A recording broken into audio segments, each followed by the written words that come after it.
माँ चिड़िया अपने बेटे को उड़ान भरने के तरीके सिखा रही थी। तभी माँ टूनी चिड़िया अपने बेटे राजू चिड़े को कहती है, बेटा, तुम्हें एक बात का ध्यान रखना है। उड़ते समय बिल्कुल नहीं घबराना है और हवा में उड़ते समय अपने पंखों को बिल्कुल ढीला छोड़ देना है। राजू चिड़ा बहुत बड़ा हो चुका था, लेकिन अभी तक उसने उड़ना नहीं सीखा था। वो अपनी माँ की कही किसी बात पर कान न धरता था और हमेशा अपने मन की ही करता था, जिस कारण उसकी माँ बहुत चिंतित थी। टूनी चिड़िया अपने बेटे को बहुत समझाती है, जिसके बाद राजू चिड़ा थोड़ी बहुत उड़ने की कोशिश करता है, लेकिन फिर से वो अपने घर में आकर सो जाता है।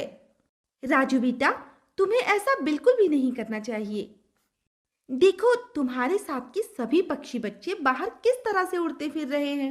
ओ माँ, मुझे तो इस तरह से घूमना फिरना बिल्कुल पसंद नहीं है। मुझे तो बस आराम से सोना पसंद है। देखो राजू बेटा, अब तुम बड़े हो चुके हो।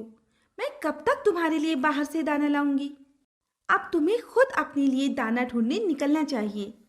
माँ चिड़िया अपनी ये बात कह ही रही थी कि राजू चिड़ा सो चुका था। ये देखकर टूनी चिड़िया सर पकड़कर बैठ जाती है और फिर अपने मन में एक तरकीब बनाती है। अगले पूरे दिन माँ टूनी चिड़िया अपने बेटे के लिए दाना नहीं लाती और अपने बेटे की ही तरह वो भी सोती रहती है।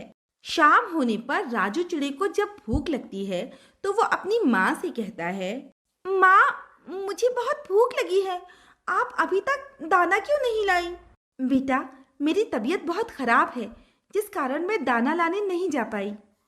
मैं तो कहती हूँ कि आज तुम ही कोशिश करो और मेरे लिए भी दाना ले आओ। बेटा, मेरी तबीयत बहुत खराब है और मुझे भी भूख लगी है। राजू चिड़े को अपनी माँ की ये हालत देखकर अपनी माँ पर दया आ जाती है और वो कुछ खाने के लिए ढूंढने निकलता है। टूनी चिड़िया खिड़की से देख रही थी कि राजू चिड़ा पूरा मन लगाकर उड़ने की कोशिश कर रहा था और आखिर वो उड़ते हुए जाता है और पास वाले जंगल से कुछ खाने के लिए ले आता है। लेकिन तभी रास्ते में कुछ पक्षी राजू चिड़े पर हमला कर देते हैं और उसका दाना छीनने की कोशिश करते हैं। लेकिन राजू चिड़ा भी कहाँ हार मानने वाला था। वो दाना लेकर अपने घर की तरफ जोर से उड़ना शुरू कर देता है और फिर सही सलामत अपने घर पहुंच जाता है।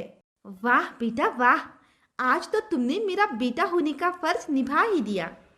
तुम्हारे पीछे जो पक्षी लगे थे वो मैंने ही भेजे थे, ताकि तुम खुद से ठीक तरह से उड़ना सीख सको। और तुमने बहुत अच्छी कोशिश की और अपनी कोशिश में सफल भी हुए। राजू चिड़े को अपनी इस कामयाबी पर बहुत खुशी हो रही थी और वो अपनी माँ से कहता है, माँ, फिर तो सब कुछ बहुत अच्छा हो गया। और माँ, मैं वचन देता हूँ कि कल से मैं खुद अपने लिए और आपके लिए दाना ढूंढ कर लाऊंगा। कल से आपको घर से जाना ही नहीं पड़ेगा। अपने बेटे के इस वचन पर माँ चिड़िया बहुत खुश होती है, जिसके बाद दोनों माँ बेटे मिलकर अपना जीवन खुशी खुशी बिताने लगते हैं। तो दोस्तों, कैसी लगी आपको हमारी कहानी? अगर पसंद आई हो तो लाइक, शेयर एंड सब्सक्राइब करना ना भूलें और ऐसी ही दिलचस्प कहानियाँ देखने के लिए बने रहें हमारे चैनल पर।